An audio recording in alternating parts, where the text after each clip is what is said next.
10 o'clock, and that means it's Lancaster Woodturners Weekly Coffee Hour number 149 for April the 27th. Is that good enough?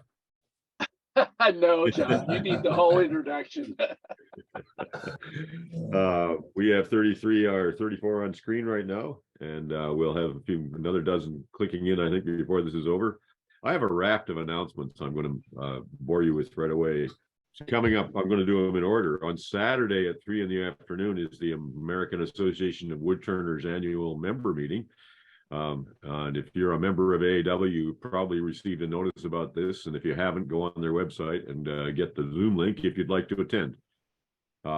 It's usually a bore, and it's usually not very well done, but we hope springs eternal. Lancaster Club meeting is next Tuesday, and I am the demo. I'm going to go to show you how I make magnet boxes. I've shown you a bunch of them, but I haven't shown much about how to make them, so I will do that. Susquehanna meeting is on May 9th.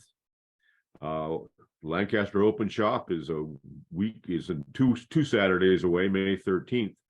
And also on May 13th is a remarkable public auction. And if you're anywhere in the Lancaster or PA area, I got a notice of it yesterday from Hess Auctioneers. The auction is of the complete inventory and personal collection of Barry McFarland, who lives up on Pinch Road in Mannheim. Now, Barry's the dude who makes baseball bats or makes blanks for baseball bats and sells them to Louisville. He's retiring, selling his sawmills, he's selling his band mills, he's selling his front-end loaders and everything else.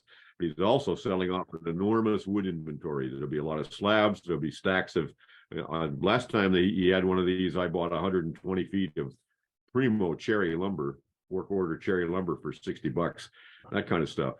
Awful lot of slabs, an awful lot of unusual bits. Apparently they're going to try and clear everything out. He wants to retire. So if you're anywhere in the Lancaster area on Saturday, May 13th, it begins at 9 a.m. And if you want to get more information, go on, find the hessauctiongroup.com, and you'll find everything you need to know about it. And anybody else wants any details that I didn't give, I'll try and put them in the chat or in the follow-up. Let me see, pull the spotlight off me. Yeah, it's show and tell, but we have some people left over from last week. That was Dawn and Arthur and Toby.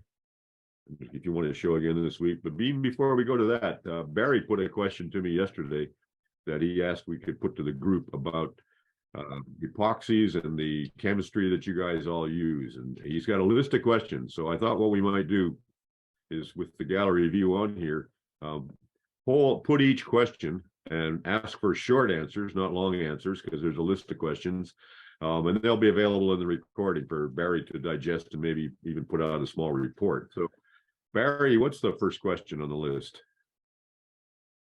The first question is the brand or series. You know, a lot of these companies have like about 5 different formulations of their epoxy. Some are deep cast, some are just for bar top type. And I'm curious about, with real experience, who out there has used epoxy? And I'm interested really in if you've used it in casting. In other words, more than 1 inch thick. Yeah, yes. So what brands do you use? Arthur, how about you? What brand do you use? I have used East Coast resin for the tabletop stuff, but that's the thin stuff. So that's where I'm doing a coating, and it has a higher viscosity, and the resin itself has a higher density than the hardener. So you can measure it with a single cup. You pour your hardener in first, put a waterline mark on it or the height of it, and then put your epoxy in. Now, I was taught my resin work in college when I studied aircraft mechanics, and we were fortunate enough to have someone who made kayaks for the Canadian Olympic team in the course. So I learned a lot from him. Now, if you're doing a deep pour resin, the viscosity of the resin or the epoxy itself is almost the same as the hardener. So you can't use that method of a water line. What I use is rice. I figure out what volumes I need using rice. And then if it's a 1-to-1 ratio, then I just double it. But if it's a 2-to-1, I'll use 2 parts of rice to 1 part. And that's how I do the measurement. You can get silicones that will actually have measurings on it, and they're real, make it real easy to actually determine for 2 to 1 part.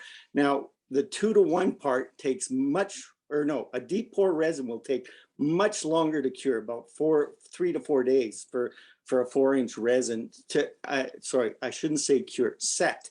It can take up to 30 days for some of these resins to set. And now I've got a bowl here that I've put change in for years. It hasn't got a single scratch in it, because once they're set, they're really, really durable. Now, it's much easier to work with the shallow resins for coating, because they're much thicker. So you'll get a thicker coat, and they won't, they'll penetrate into the wood, but not as much as. Back to the start, Arthur, what brand of resin is that? That was East Coast was the shallow pour, and I'm using magic resin now because I can't get East Coast in Canada anymore. So you're using magic resin for deep pour. Yeah, for deep pour, and that's a 4-inch resin, and I have found no difference in terms of the clarity really between the deep pour and they used to have a crystal clear resin for East Coast. I couldn't get that, so I had to buy their industrial resin. Their industrial resin cures much faster. And if I'm going to get rid of bubbles, what I'll do is I'll stir the resin in a warm cup of water. I'll put the resin in 1 cup, put it in, and then stir the resin in another cup, or in a warm cup of water. The heat reduces the viscosity, so the bubbles, it's easier for the bubbles to rise. They expand the bubbles, but it also reduces your pot life. So Barry, maybe I can help you. I'm actually a polymer chemist by training. Oh, good. And I certainly do deep pour things. Arthur was looking for a resin in Canada. I use Designer Epoxy Deep Pour, which is a Canadian product, and I find it to be exceptional. Name it again, please. Designer Epoxy. I believe the website is designerepoxy.ca, if I remember right, but it's a Canadian product. They make several ones, but I use the deep pour resin, which does take 3 to 7 days to completely cure. What else would you like to know? Okay, let me, just so that everybody knows what I'd like to accomplish eventually is, for any given resin, I'd like to know the working time, the curing time, that is how long it has to cure before you can actually put a tool to it.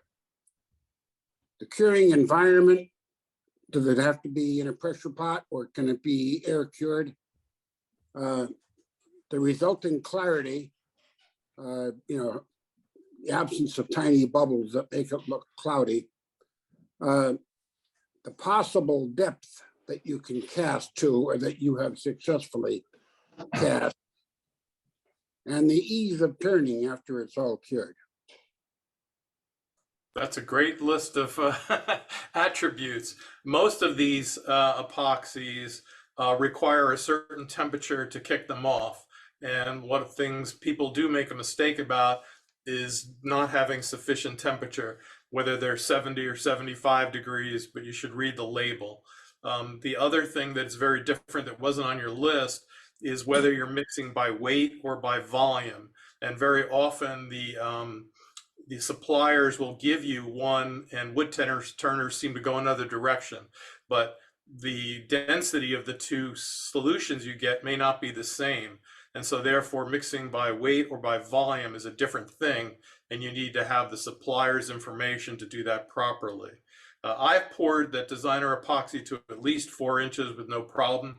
It does take at least a day before it starts getting tacky. It takes 3 days to be solid, and I don't like to turn it before it's about 7 days out. And I get 0 bubbles.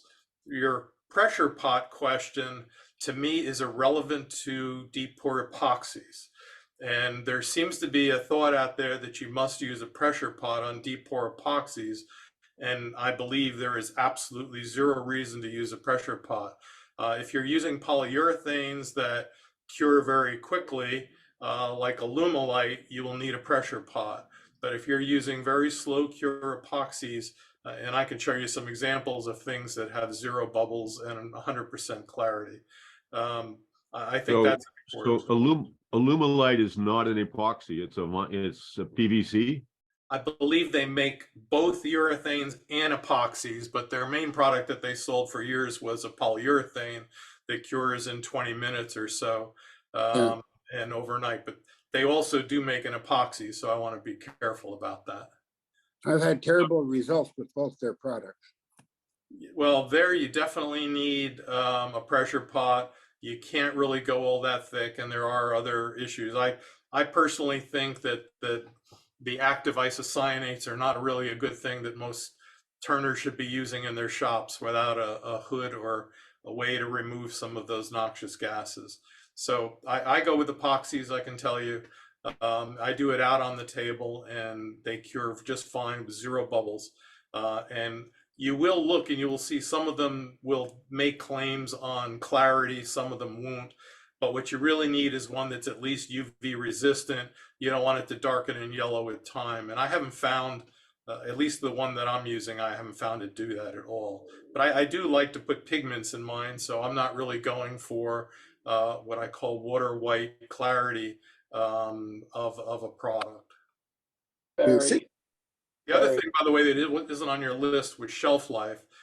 These products don't last forever sitting on the shelf, and they will tend to yellow or obtain more color and perhaps not cure as well if you keep them too long. Does refrigeration extend the shelf life? It would, but I don't recommend putting epoxy in your home refrigerator unless you have a separate refrigerator. It may also make it too dense, and they certainly won't mix at colder temperatures, and it may solidify. So I would probably recommend against it unless the supplier says that it's okay. But normally these things start to really get hard if you get them too cold. In fact, I think the designer epoxy may say on the box, "Do not freeze" or something like that. So you have to be careful. Barry, Any different experience? Oops. Yeah, Arthur, go ahead. Or who One was of that? the things that I have done, I've used a shallow pour epoxy, so it's not designed for thick. And I've actually put it in, well, it's in a mold, and I put the mold in water to cool it down and keep it from getting thermal runaway.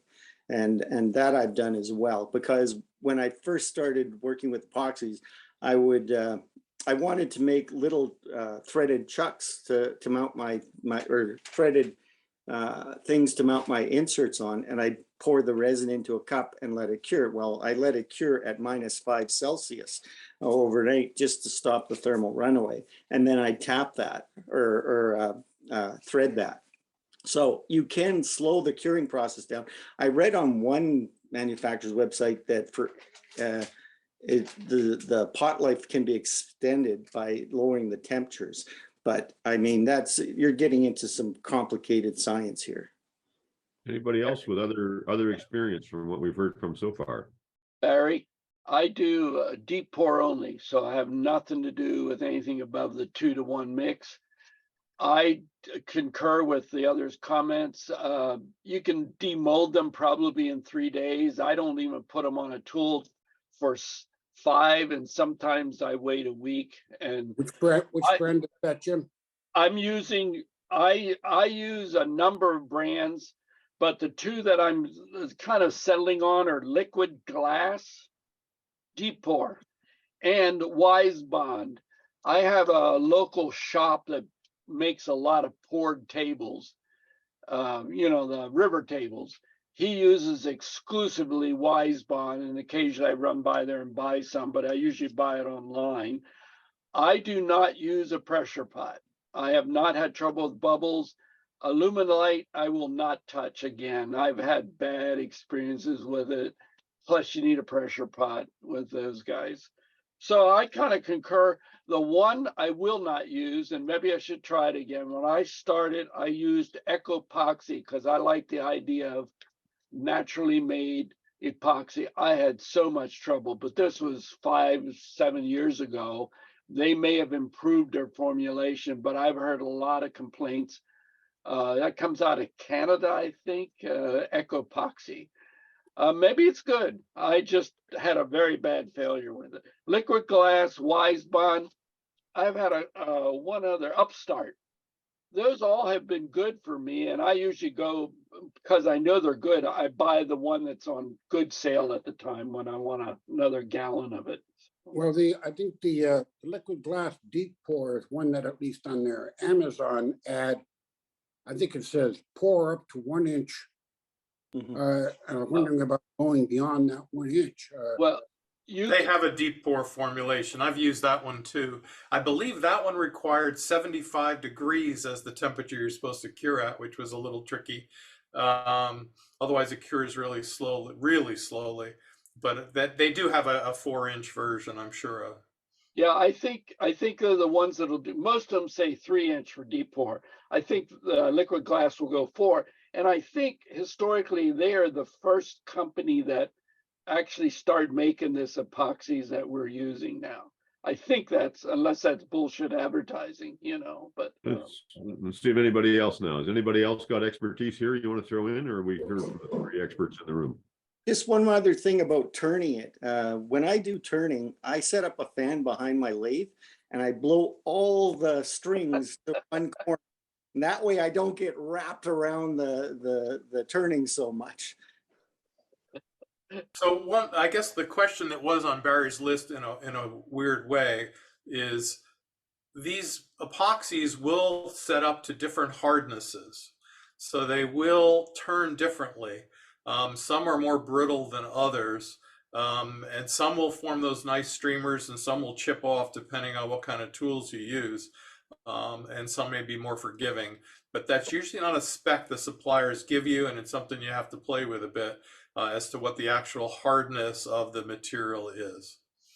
Now, is there any reason why you might vary the proportions of hardener to resin to affect the properties, or is that just fooling with chemistry that's beyond us?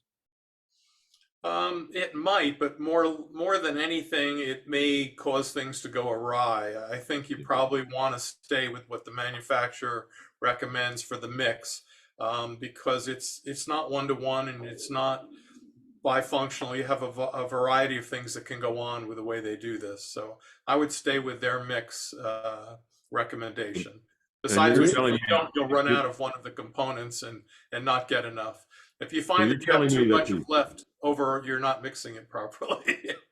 So you're telling me that the West System epoxy that I used to make a canoe with 40 years ago and has been sitting on the shelf in my shop ever since is no good anymore? Most likely. All right, maybe, good. Maybe a rock in the bottle. That's something else I could throw away.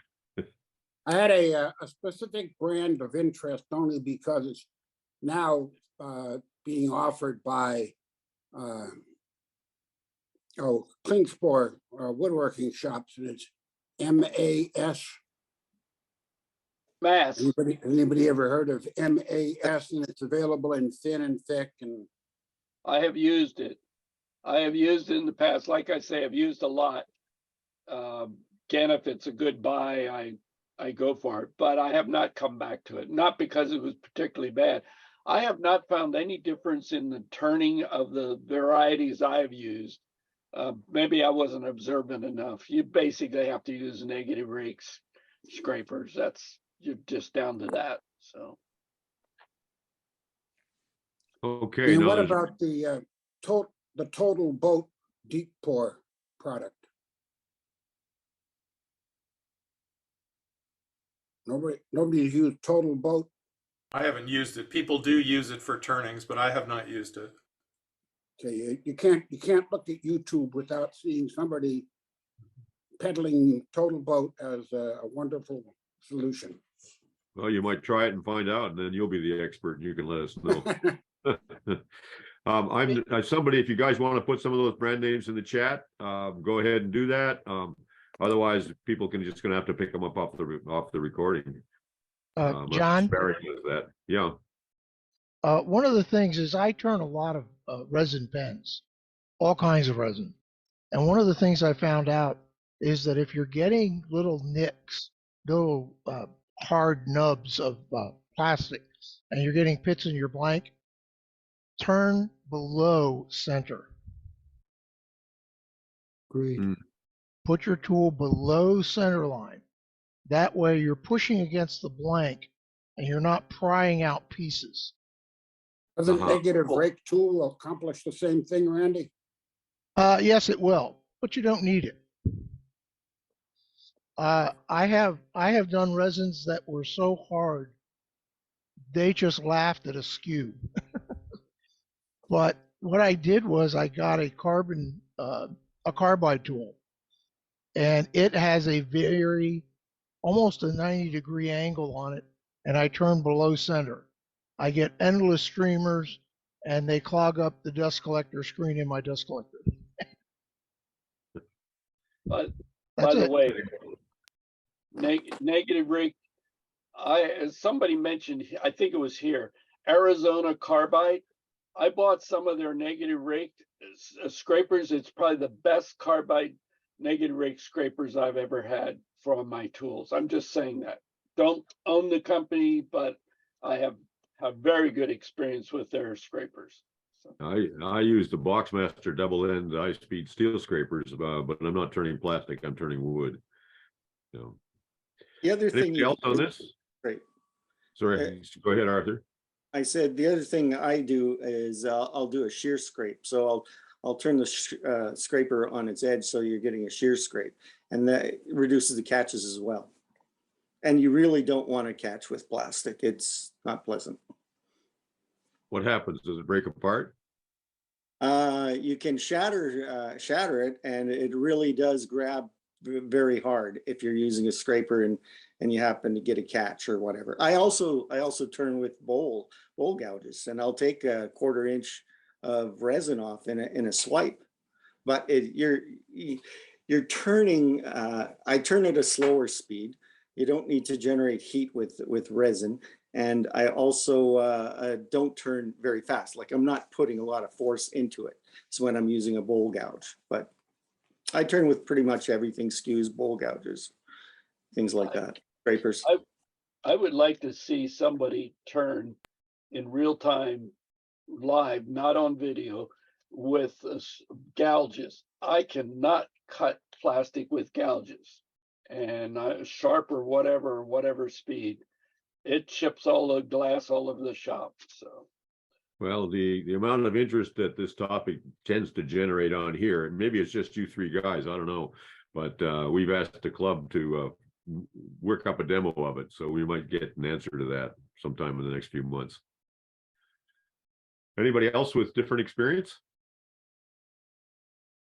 Okay, I'm going to pull the plug on this and go on to Bert. You're up there first, and then I'm going to catch the guys who got left off last week. What do you got, Bert? Okay, can you guys hear me? I had to switch my headset around. Can you hear me? Yeah, we can hear you. Okay, I'm just going to share a screen there. Before we got started here, we were talking about some quilter tools, and there. Can you guys see that? You should be able to see a couple of boards. They're called binding boards, and all they are is a piece of wood 6 inches by 10 inches long. And I just sliced a piece of oak and a piece of maple on the bandsaw to get them down to 3/8 of an inch thick. And the way the people use these is they put their iron on top of their binding. That little strip in there is actually a binding that could be 65 or 70 feet long. They set their iron on top, and then they just pull their binding through. The little needles help fold it in the right, however they want it, and they pull it through. They can do 60 or 70 feet in about 2 or 3 minutes with this tool, where otherwise you'd have to. We're not seeing a board, we're seeing a bag here. What's the? Well, that's a bag. Inside that bag, there's 2 of them there. There's 2 needles going across. I don't know if you can see my mouse going back and forth. Yes, and this little strip in here is a piece of cloth that's folded in half. And for quilters, that's the binding that's normally 60 or 70 feet long. And they would traditionally try and do that by hand on an ironing board and fold it and iron it. But by sticking it underneath these needles, the needles hold it perfectly in line. They put their iron on top of here, and then they just pull this stuff through. And in a matter of minutes, they're done. I got the inspiration for this from a quilter when I given her one of these binding barrels, or that was posted on Lancaster here a few months back. I made some, and so I gave her one, and then she turned around and said, "Hey, can you make a binding board?" and I had no idea what it was, but so I just cut the wood, and then my friend Carol put the stuff on it. Where's the next- wood? We're not seeing where the wood is. Where's the wood? Wood inside the bag. Inside the Okay. bag. Got The it. the piece of wood is 6 inches by 10 inches. A split 3/4 inch piece of wood down to 3/8. And then I ran the corners on a router table. So basically, the wood part is just a square piece of wood with rounded corners. And then the sewers put batting and this little bag on it, and then use the needles to hold Got their it. iron. So it's Got just a it now. tool for another for another craft. Either quilters are like wood turners. They're tool junkies, and they always like to have a better mousetrap. Yeah. Okay, next.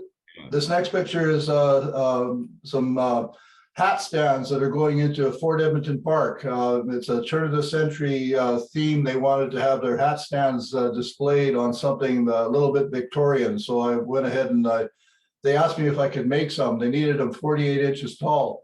So I made these spindles in 16-inch sections, and had to put a bigger base on them because the original ones they had were too small. But they can stack these up to get 48 inches tall, 32 inches tall, and 16 inches tall, so they can make their displays. So that was Fort Edmonton Park in the museum. That's going to be kind of neat to have some of my stuff in the museum. Yeah. Are they threaded? No, they're just a 3/4 inch tenon in a 3/4 inch hole, so they just slot together so they can mix and match. And again, back to quilters, the same lady that I gave her the binding barrel, she was complaining that when she leaves a retreat, her iron is still too hot to put in the bag, and it would melt the rayon or whatever kind of bag it was in. So she wanted a caddy. So it's just a piece of wood, and I routed out the shape of her iron. So it sits in the caddy, and what she plans to do now is put this piece of wood in the bottom of a little bag, and then the iron can be hot and just put it in the bag. It's not going to burn the bag. So like, again, it's just another tool. You can't buy these commercially because nobody makes them, but she had a need. She told me what the need was, and I put my thinking cap on and made one, and she's just ecstatic because it works. It's simple, and you can help another craft. Here's another binding, not a binding, quilters do a bunch of squares, sometimes all different sizes, and they'll sew them up in a whole long chain, apparently.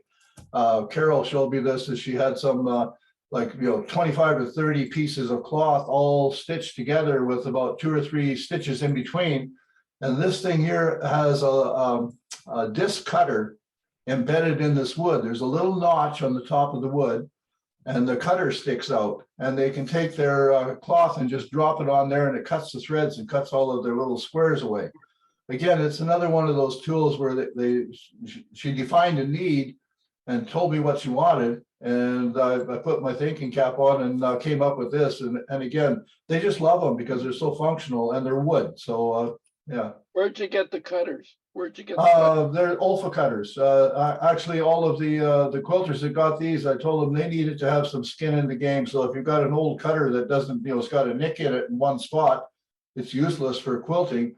But you just turn it a little bit, and the sharp edge is still there. So you can loosen this off and turn the sharp edge. It's just an Olfa cutter, 45 millimeter Olfa cutter. Every quilter has a whole box full of those old ones, and the old ones are sharp enough to do this job.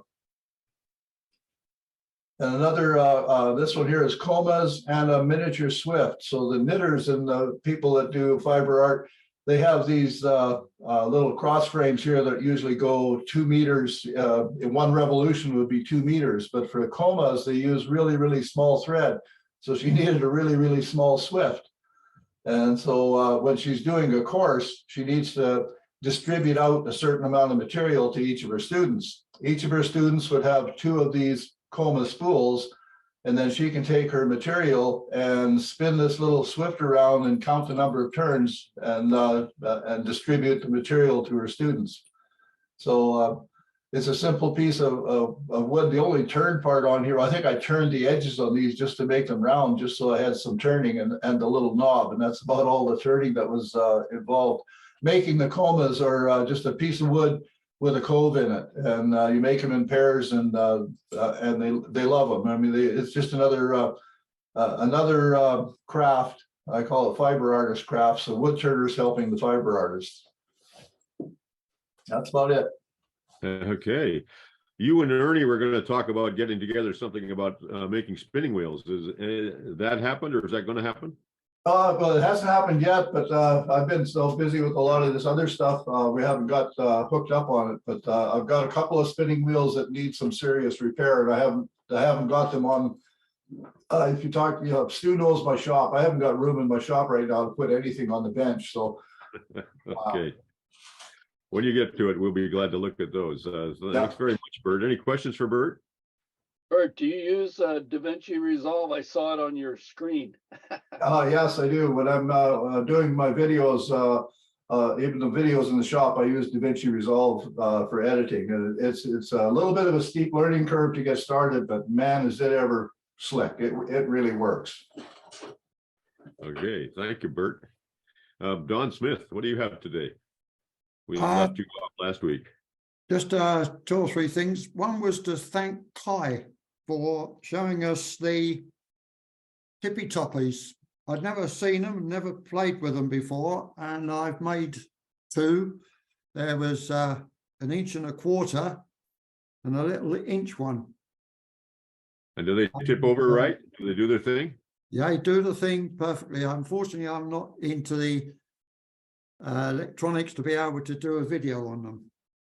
The other thing is the club has thrown out a challenge for streptohedrons. So I've come up with 2. That's the first one. Oh, David Springett time. Dave Springett. Yep. The challenge was something to remember Dave Springett by, because we've had him at the club a number of times. So that was the first one. And then the second one was the ribbon one. Oh, yeah.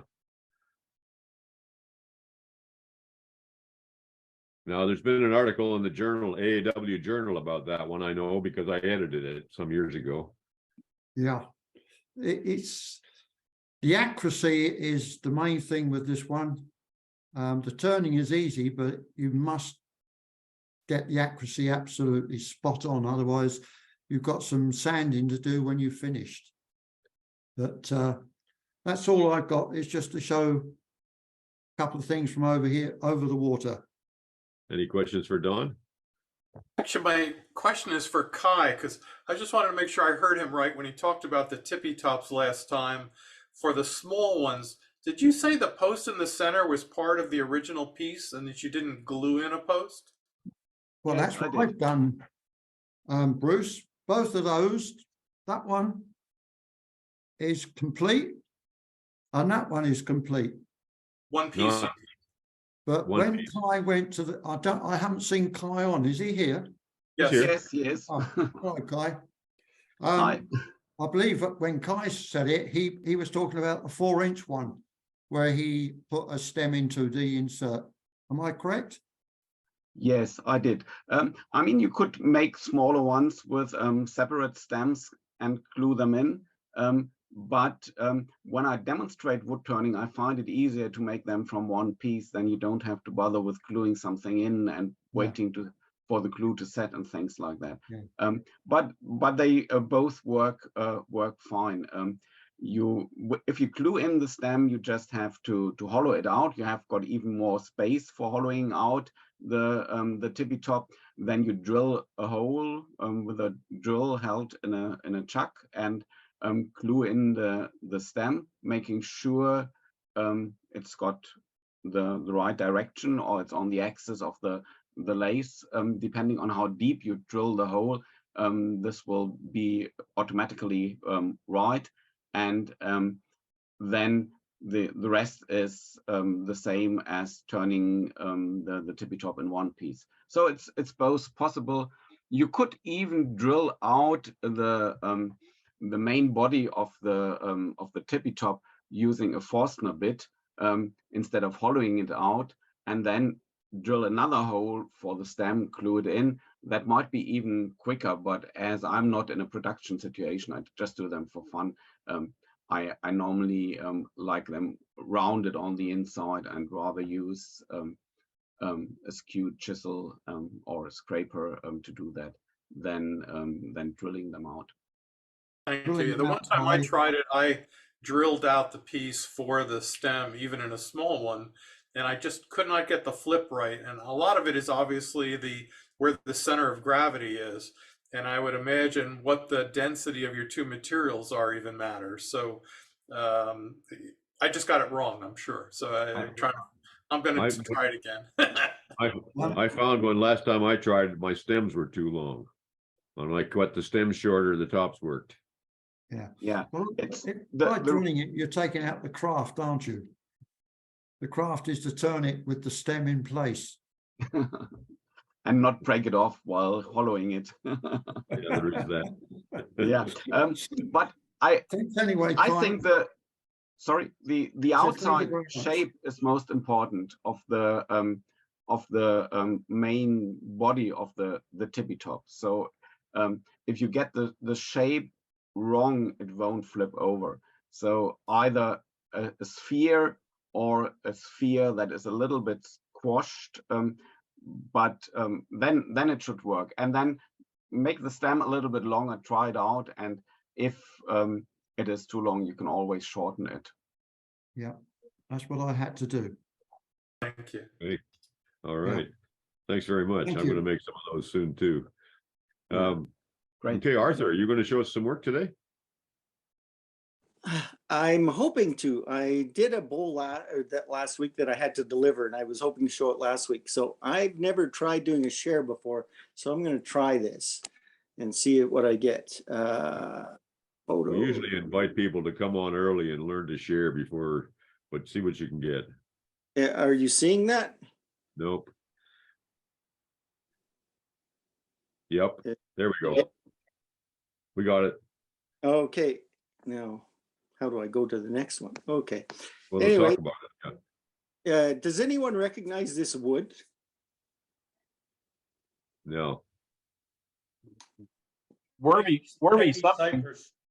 Yeah, it is. It's actually birch that was filled with white rot. And I turned the outside, but I could not turn the end grain at all. It was just literally shattering. So I took deep pour resin and put it in a silicone mold, saturated it, and then I could turn it. And it came out very nice. It was a high gloss, and then I made it a satin finish. How big is that? How big is that, Arthur? That's 6 inches wide and about 2 inches deep. Okay. So anyway, I just thought we were talking about resin, so I'd show this one. Okay. But that was it. I can't seem to shift to another So picture. try your right and left arrows and see what that does. That I'm not seeing on here. No, you're not going to see them, but they work. Use the keyboard arrows. I'm Keyboard on an iPad. Okay. just swipe. Yeah. Yeah. I can't swipe either. So in fact, I'm not even sure. What you can do then is end the share, bring up the other picture and share it again if you want to try that real quick. Okay. Where's it? That's probably one of the nicer ones. Okay, done. So, but I was surprised because the area that is dark is where all the white rot was. Now, is that the same bowl or a different bowl? Same bowl. It's just a different angle. Okay. So anyway, I was just surprised that the white rot went a dark brown when I actually applied resin to it, but it turned out pretty good. The people I made it for are quite happy with it. Nice. And that's all Right. I had. Okay. Questions for Arthur? White rot, that's a new term for me. What's that mean? I learned about it from Dr. Siri Robinson, who is the expert on fungus on wood. And there's white rot and dark rot, and then you've got all these different spalting funguses and stuff like that. But if I remember right, white rot is what kind of the start for some types of spalting. But yeah, it's white rot and dark rot, and you can, she has pictures in her book on it, but I'm not It's the expert. And birch is one of the softer hardwoods where that's an issue. Yeah. Yeah. Okay, Toby, what do you have today? Well, I'm going to share a screen. I have a few things I made. I think it's this one. And all right, this is cherry burl that I've dyed green. Let's see. Whoop. There's the side view. I started putting these beads on for a foot. I think it gives a little something to look at rather than just going right into the table. That's There's nice. the bottom of it, right on the bottom. Now, what's the shape inside the bead? Does that follow the curve of the bowl, or does it go to a different plane? Yes, it's somewhat it follows the curve. I can't do it too much because the bead's only, 1/8 of an inch Right. deep, but it does have a hump to it there. Yeah. That's a nice foot. Yeah. Here's a maple burl I dyed red. Kind of my standard thing. I also put the foot on there also. The other side looks like watermelon. Watermelon red, yeah.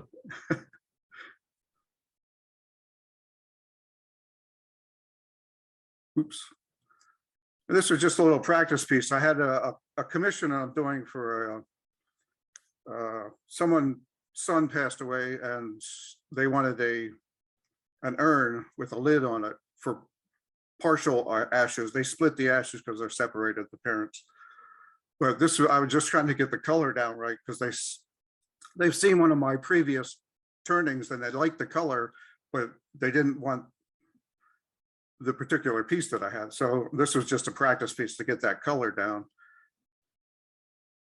But I'll sell this, just as it is. I'll get to that. It's really surprising how the reaction wood picks up the dye, the color, and becomes very variegated in there. Yeah, Yep. You wouldn't see that much contrast in the wood before you dyed it. Exactly. That's to me, that's the whole point of putting the color in. Otherwise, it's just a regular piece with color on it. And this is one. Go ahead. Toby, how long did you dye until you got it down to this art? I've been trying it. I'll tell you, my stuff looks like, crap. Your stuff is just gorgeous, like this piece. Wow. Well, I guess I was lucky. The first piece I did it just came out perfect. So I've used that technique ever since. So I guess I started out on the right foot. This is a Kentucky coffee tree here. And it's a crotch piece. You can see the feathering a little bit on there. You're using trans stands, aren't you? Yes. Those are made by, it turns out, by a fellow who was at the guitar show in Harrisburg last week. Oh. Ago, yeah. Interesting. Jeff, yeah, his name is I had it on the tip of my tongue a second ago. Jeff Jewett. He was there exhibiting guitars as well as the dyes, and he's the guy who brought those to market.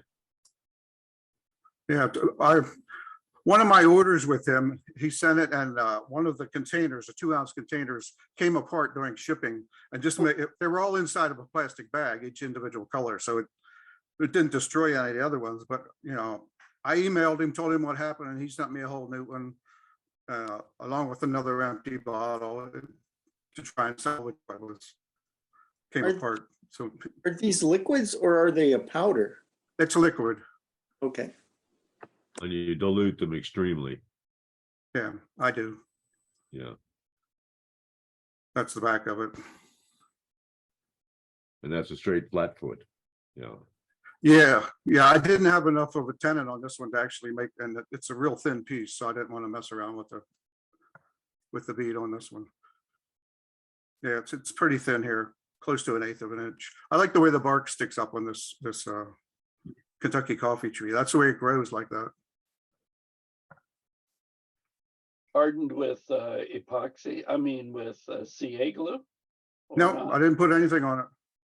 Just a spray finish after I was done with it. Here's the other side of that crotch piece that I didn't do anything to. I just wanted to show you the difference that the color makes. It looks nice here also, but the color brings out all these little details in between the grain lines. I confess, I like that better in the end, but that's me. I understand. Here's just another unfinished maple piece that I'm working on. It's all ready now to put the dye on. All that's all I have to do now, and then finish afterwards. Another piece. And this is the actual urn piece that I was talking about, that I want to get that particular color on that they liked. And you're making two of these, a matched pair, is that right? No, the mother already has one she picked out for herself, Okay. and this is for the father. And this is kind of the shape he liked, and he liked that color, so that's what I'm doing. Does that lid screw down? No, it just sits on top.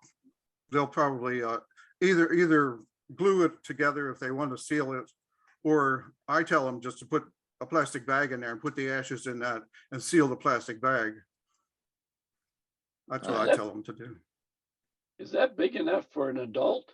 No, it's only partial. Oh, I was just gonna say that won't take 200 cubic inches. No. No. No, well, they split up the ashes, I guess, a bunch of among themselves, so. This Nice they said vaulting. was bigger. This is about 5 inches across, 4 inches high, something like that. Nice vaulting on that. Yeah, and that'll, when I do dye that, this will show up. I don't know how, but this will be completely different color than what's up in this area because of the spalting and I think there's sort of white rot in this also, down in this area. Yeah. Oh, I have the beaded foot on there also. And that's all I have is pictures, but I started a new adventure with a group of 14 other artists. We got together and rented a store in Lewisburg, which is where Bucknell is. And we're starting a co-op there. So last week was our first week we were open. Thursday, Friday, Saturday. No, yeah, that's right. Thursday, Friday, Saturday, we were open. So we'll each, we have to put in 7 hours to staff the store. And then with the 3 days a week, sometimes we'll have two people there if it's a busy day or something. Are the others all wood turners or woodworkers, or are they other crafts? All kinds of different art. I'm the only wood turner there, but we have a couple potters, painters, there's a jeweler. Yeah, that's a wide range because it's kind of like a gift shop. And why did you choose? Why did you choose where the store is? What determined that? Well, it's sort of a wealthy area, and there's a college there, and they bring in the parents with a lot of money occasionally for special events. Got it. Yeah. What street is it located on? It's on the main street, Market Street, 229 Market Street. So we're called Artists and Artisans, a cooperative gallery. That's our In name. what town again? Lewisburg. Lewisburg. Okay. Very interesting. I need to go visit that. Yeah. We've gotten a lot of compliments. We've only been open 3 days, but a lot of compliments, and we've sold just about $2,000 in the first week. So that's a good start. Good start. Yeah. Okay. Carl, you had your hand up. Did you go away? You're muted. No, you had some other people on there from last week, and I was. I'll just wait. It's fine. Go right ahead. But thank you, John. We got about 10 minutes now. You want to take it? Okay. Like I said, You're muted.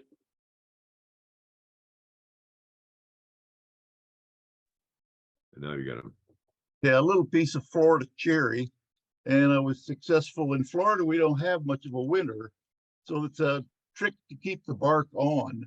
And in this case, I use CA glue, and I like them thin. I like the thin wall, and of course the traditional bottom. Nothing very fancy about that one.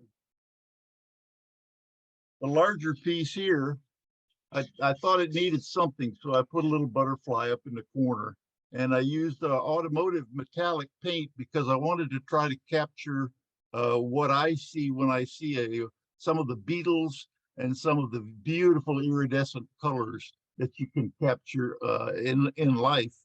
But I could never get the paints I wanted, so I used automotive paint, and I use a lot of automotive clear coat on any of the red aromatic cedar, and that way I can always I get the UV protection that I wanted. And Well, you painted the butterfly, right? That's not a decal. no, it's not a decal. No. You do have to mask it off as if you were painting. I worked in a body shop in high school, learned to paint and used airbrush back then, painting flames on kids' cars, my own included. So I love an airbrush. And that way there's 3 different shades in there. You may not be able to see this Well, we can see really 'em. good, Yeah. but there's a green on the body, then it fades from the green to a teal, and then a very intense blue out on the tips. And no, I went through images on YouTube, and I'm sorry, on oh, I can't Google. think of the Google. but Google, thank you, Google, yes. Went through there and printed out some copies, and then just hand drew it from there. It's not an accurate representation because I don't think there are any butterflies in real life that look like that. But No. Just a second, ahead. go back to that. Are you using the friscuits to make the butterfly? Is that it? No, I take the blue painter's tape, lay it on a piece of Formica, and then I take a razor blade and a straight edge and cut it down so that it's very thin. And that way I make the curves and stuff. And if I have to, last thing I can do is take a razor blade and trim the corners where there's an overlap or something like that. But of course you can't cut deep or you ruin your wood. It's just something I enjoy doing, and I thought it lacked something otherwise. So you're using the painter's tape as a frisket, in other words. Well, no, it's as if I'm leftover talents or procedures from when I was a teenager painting cars in flames. It's all masking tape, and then I just simply use a paper towel for the bulk of the masking. But no, I do like frisket, don't get me wrong, but it doesn't work well on a concave surface like this. If you've got too many, it doesn't work for me. There's also a spray frisket that I've used, and it's more trouble than it's worth as far as I'm concerned, but those are just opinions. And now the paint is going on with a brush or spray? No, airbrush. Very definitely. And I've got 3 or 4 that I've used over the years, and I'm beginning to believe that the new ones are all gravity feed rather than siphon feed. All of mine are siphon feed, but I see the advantages of the gravity feed. I'm gonna buy a couple and try them, but I believe that's the trend nowadays. And in automotive work, the gravity feed is a result of EPA and volatile VOCs getting out in the air. But the gravity feed in an airbrush, I think, can be very important, and I like the idea. So the last one I did, this last picture, is I don't know how to display this. It's a thin-walled, very thin, but it's a piece of camphor, and I usually use maple, and I would not recommend camphor. Although there you can see the sapwood, I think, and there you can see the heartwood. So it was a quarter sawn log to begin with, but I like them thin. I like the really thin walls, and the camphor just doesn't do well. It's not strong enough, and I would not recommend it. This is probably 18, maybe 18 or so inches tall, and this part is about 4 or 5 inches. And the rest just kind of lengthens it, and I put a finial on the bottom. I'm going to try and learn to do it properly with share and slides. That's another reason I dropped my hand, John. But thank you so much for letting me speak. Thank you. Okay, now when you're hollowing that out, are you using a hollowing rig or what are you doing?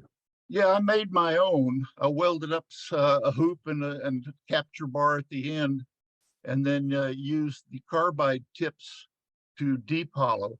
But the laser, it's a copy of Lyle Jamieson's. I always give Lyle Jamieson credit for that design because I have some patents myself and I know about intellectual theft, and it's a problem, and I'm very sensitive to that. But it's just a wonderful, wonderful system. I do a lot of it. I call myself 60 grit. I'll get it down as thin as I can, and on the outside, take a lot of the material off with sandpaper because I like it thin. And for piercing, it has to be, you know, close to a 16th, 3/32 maximum. Thanks again, John. Do you use a steady rest? Do you use a No, the steady rest is used for a lot of it. Don't get me wrong. If I have a couple others that are quite tall, and they're just too much trouble. The steady rest, I know what you're saying, and I've used them, but I've elected to make shorter pieces. That's probably total length of the other piece is probably 10 to 12 inches. And with the bottom, you get the strength. The other two that I've done that were very tall, I had to make a capture lid and bottom because there's just no strength to it without that. I make the top and the bottom recess and slip over the thin part, but it gets to be too complicated and it's just not worth it. I do have, I'm going to make some slides, but the other 2 or 3 I have are very tall and it's just not worth it. It's just not worth it. Good question. Yeah, normally you would want to do that for sure. Thanks. And you can come on here, you know, at 20 of 9 or 20 of 10 and practice screen share. We'll help you figure it out. In the last couple of minutes, I'm going to show you a couple of pictures that I got from the Lancaster Club setup. A lot of you guys come in on Zoom, and I've never really shown you what the Zoom setup looks like. I've got them over here, there. Or do I? Yeah. Now you got to spotlight me, Bowman, or I'll do it. I can get it. There you go. Got it? Okay. Yeah, there you go. Okay, this is the view from the room where you see this is a remote demo going on. You can see our Powermatic lathe over there on the right. But what I want you to see is there's 2 guys back here with a number of screens, and what's facing the room is the big TV showing the action and a second TV showing the gallery view. So the guys in the room can see who's attending on Zoom. And one of the screens will have a camera on it showing the guys in the room. So the guys on Zoom can see who's in the room. So I feel that that's very important for an actual proper meeting. And we've got a lot of people say our meetings are working pretty well. So that's why I wanted to show it. These other 2 screens that you can see the backs of, those are the same 2 screens, but they're facing the speaker or the demonstrator. There's a bozo showing us his remote show and tell. And Barry's chairing the meeting. He's seeing it on the screens that are facing him, and the room is seeing it on the big screen, and then again with the gallery view. I put this picture in because this was very important for us. This fellow was speaking, Dave Belisle was, I believe, speaking as we moved toward a vote. And we were able to have a vote with a show of hands on the screen and show of hands in the room, and Barry could count them up, and everybody got to participate in a vote, and it was no fuss and no muss. And so that's part of the point here is the people running the meeting need to see who's on the Zoom as well as the people in the room. Here's what the room looks like from, there's the dudes in the room. The camera number 1 here on the right with Tom sitting down beside it. That's the key camera when there's a speaker or a show and tell, because he can bring that in tight on whoever's showing something. And here's the screens that the dudes running the setup see. They're hidden behind the big TV. And here's Peter Caddick with the screens. There's another screen as well, a small laptop that shows slides that come in. But he's got the gallery view. He's got the speaker view or the spotlight. And he's also got a small screen in the middle that shows the available cameras coming in through the ATEM. Here's what the wire maze looks like from the back. So you can see we go to a lot of trouble to make this work. And here's what the ATEM screen looks like, which shows we finally didn't get control of microphones until we did this. And in the lower left, the lower right there, those little green bars, that's an equalizer that shows us the volume of the available mics. And with that, we have finally got control of the levels of the microphones. You can also see there the program, the preview of the camera that's set up to come next, the program view, and the view of the room, and camera 4 would be the laptop that has slides on it. And there's the diagram. John, So you leave this set up all the time? Yeah, we're very lucky in that we have a permanent setup at Kaufman Kitchens. They give us they have an unfinished mezzanine that they plan to make offices out of when they need them. We've been there for 3 years now, and they haven't needed them yet. So we're there until they toss us out, and after that, we'll have to find permanent space. The setup breakdown doesn't work for us. It's very difficult. A lot of clubs struggle hard with it. Plus, we want to be able to have our Saturday open shop. So we need more access than just once a month in a meeting hall for the way our club operates. We have a triple diet. We give you all Zoom here on Thursday mornings. We give a hybrid club meeting once a month, and we give a monthly open shop which is not a Zoom event at all. It's only live. So you get a menu when you join the Lancaster Club. the audio input, John, are you controlling those levels on the ATEM that you're using? Yes. Okay. That's what we found that it works, is we have the visible audio meters, and we can manage the levels. When we were trying to do it by ear or with headphones, it was always a mess. And you don't have an external audio mixer, right? It's all in the ATEM. There is an external audio mixer that the mics feed into, and then that feeds into the ATEM.